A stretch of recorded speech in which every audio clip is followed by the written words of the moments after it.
In this video, I want us to talk about the 7 sound financial decisions you can make today. These are things that you would have to take some actions, but the results will be very inspiring and motivating that you would want to continue to do them, especially if you can be patient. It's very crucial to be patient with the process. So let me share a story with you.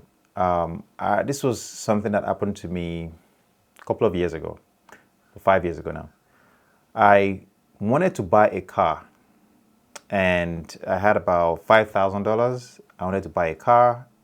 I wanted something that would just get me back and forth, nothing fancy. And I decided to use that $5,000 after thinking about the potential returns of that money and what I could get if I invested that money. Now, I also asked myself, if I could get a cheaper car for like maybe $1,000, a beat up car, whatever, as long as I could achieve my goal of getting me back and forth from where I needed it, then I don't need to spend the $5,000. Anyway, to cut the long story short, what I did was I decided to take $1,000, buy the beat up car I needed to get me from point A to point B to fulfill the purpose of transportation, and I invested $4,000 in the stock market. Over the course of, say, 5 years or so, that $4,000 has grown to over at least $12,000 now at this point. I will need to check the account again. And the reason why I'm sharing this is to let you know that sometimes we would have to make sacrifices.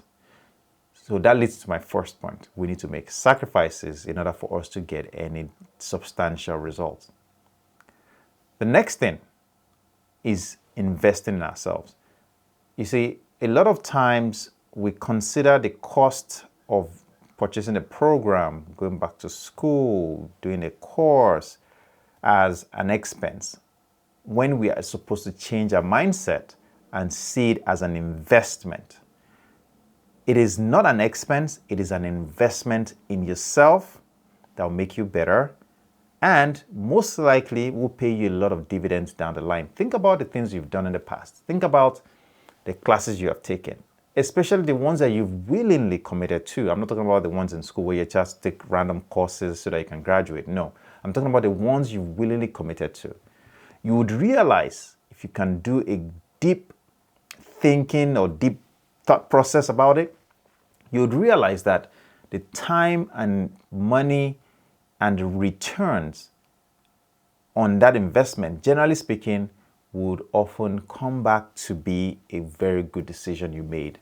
And that is because that course, that program, that thing that you invested in has now yielded different outcomes that you didn't even think of or you didn't plan for because of that thing that you did. That's investment you made in yourself.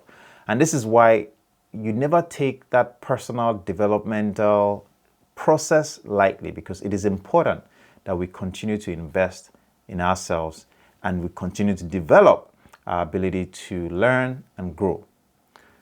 The next point is to think about how you can cut back or work on a budget. You see, this is an area, especially as your family grows, can become difficult because you have other factors to account for as you work on your budget. But you can still work on a strict budget as best as you can.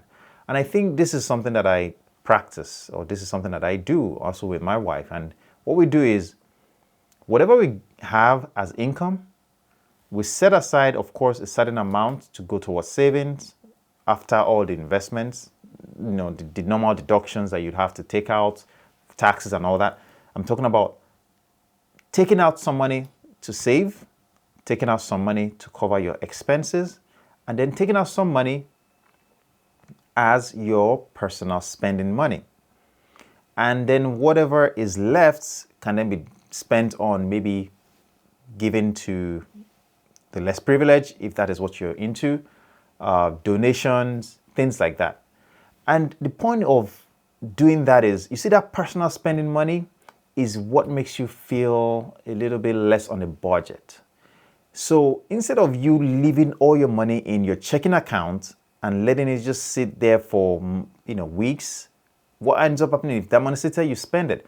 But if you designate that money as your personal spending money, and whatever that isn't needed for that period of time, maybe it's 2 weeks, you get paid, maybe every 2 weeks is what is your routine, your pay cycle.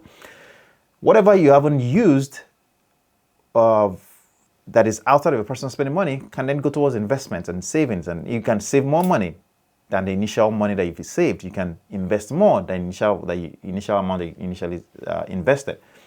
That personal spending money is your freedom money, is what you then use to buy whatever you want. And it's okay because it is within some limits.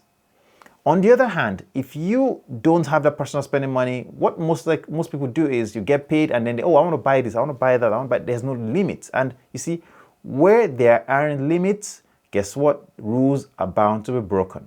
Where there are no rules, everybody will be wild. And that is the same thing that happens to your money. If you don't have some guidelines or guardrails for your money, it's going to go everywhere. And at the end of the day, you won't have anything left.